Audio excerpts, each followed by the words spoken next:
Here are 3 wine magic tricks that winemakers don't often talk about. Winemakers don't really want you to know that augmented reality has been a secret weapon in winemaking longer than it's been a secret weapon in gaming. Here's what I mean. While terroir, or the climate, or the vineyard, or the place where the vineyards are grown definitely contributes and defines the soul or core attributes of a wine, there are tips and tricks and ways which winemakers can take that soul and magnify it, make it seem a little more soulful. For example, Steve Rogers, he was always brave and pure and honest, but I mean, the super soldier serum definitely didn't hurt. So here are 3 super soldier serum wine tricks that winemakers use in order to augment your reality.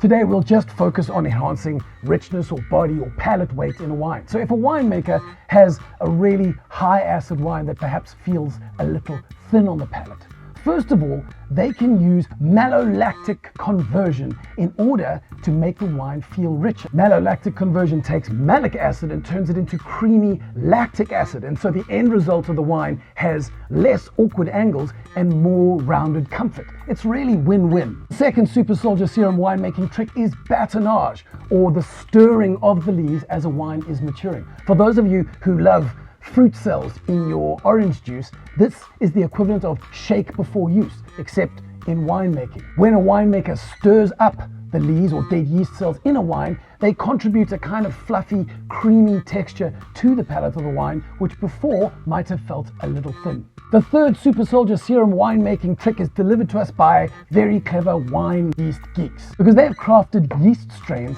that can flip over into autolysis a lot faster than normal yeast. Now, autolysis is when dead yeast cells sink to the bottom of a tank or barrel of wine, and eventually their cell walls break down and they their guts out into the wine. But you should note it's very creamy guts, and so that's a good thing. And really, if you don't think about it too much, it can enhance your enjoyment of the wine. And this is because the contents of those cells really filters out into the wine and makes the whole drink a richer, creamier, almost feathery experience. So if you use the correct strain of yeast, then you can get that effect to a far greater measure. Now we're talking about augmented reality winemaking because today's wine is exactly such an example where clever winemaking has taken beautiful natural effects from a certain site in Stellenbosch and delivering a wine that ended up being an Investec Trophy Wine Show gold medal wine with 97.1 points short of the ultimate trophy Chardonnay for the year. And today's wine is the Blaauwklippen Estate Chardonnay, made using fruit from Stellenbosch and is vinified by the Blaauwklippen cellarmaster Nerina Kluti. According to winemaker Nerina Kluti, Blaauwklippen is one of the oldest, if not the oldest, wine property registered in Stellenbosch, as it was established in 1682, just 3 years after the actual town of Stellenbosch was established in 1679. Blaauwklippen sits down on the southern end of Stellenbosch in the foothills of the Stellenbosch Mountains, and at 115 hectares, it's definitely not a small estate. That said, their size doesn't stop them from engaging in one or two cutesy novel little projects, probably the most famous of which was the Blaauwklippen Zinfandel, which is one of only 2 Zinfandels in South Africa. But as of 2019, that was the last vintage of red Zinfandel from Blaauwklippen, and those grapes are now used in South Africa's only Cap Classique Zinfandel, as well as for a little bit of rosé.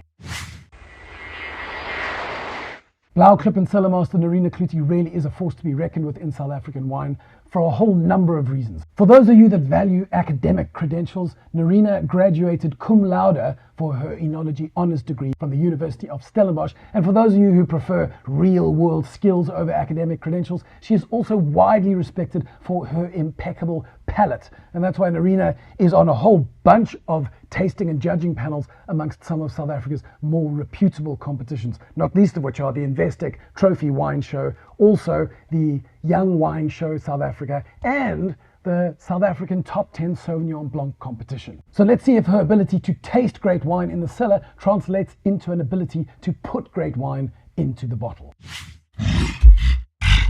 Well, when we give this guy a sniff, well, we're definitely in stone fruit territory as a start. I've said before how Chardonnay in South Africa can dramatically change from region to region. In some of our colder regions, it can be all lean and limey. Maybe if you go a little bit warmer, you'll get Granny Smith apple and some pear. And then that moves on to spicy citrus, which warms a little bit into notes like nectarine and peach fruit. And really on the warmer end of the spectrum, you can get almost elements of roasted pineapple in the really tropical end, and that can be absolutely spectacular when made right. In this particular instance, when the wine is really cold, we start out in apricot territory, which for me personally means I need to let the wine warm a little bit, but there's also a lot of complexity over and above it right now anyway. So you get a lovely salty sourdough element, a slightly creamier kind of oatmeal aroma, and then there's a really beautiful nutmeg note, which is obviously derived from maturation in French oak.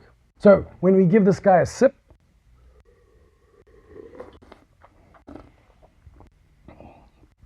ooh, wowee, well, the beautiful apricot acidity is joined by this impeccable juicy citrus, and really it is a hugely elegant expression. And this is where Nerina's really clever winemaking comes into play, because the natural acid on this wine, after all is said and done, is just short of 7 grams per liter. That's insane. I mean, if it was 5.7 or 5.8, that would have been impressive, but this is just short of 7 grams of natural acid. And winemaker Nerina Kluti really wanted to hang on to that. Now, a lot of winemakers would have allowed malolactic conversion to take place, taking the malic acid and turning it into lactic acid.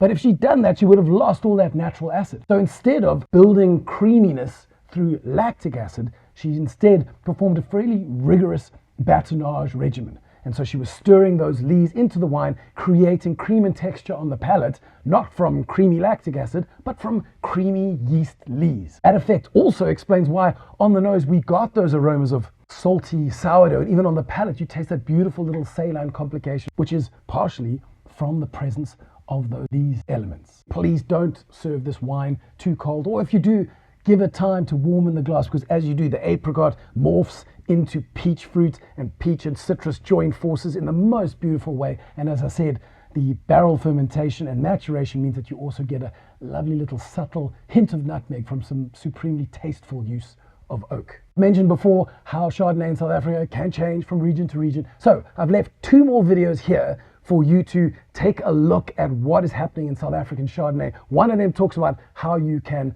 taste Chardonnay in colors, and this is pretty useful when coming to grips with various styles of Chardonnay. And the other talks about some of the incredible high altitude Chardonnays that are coming out of the dynamic South African wineland.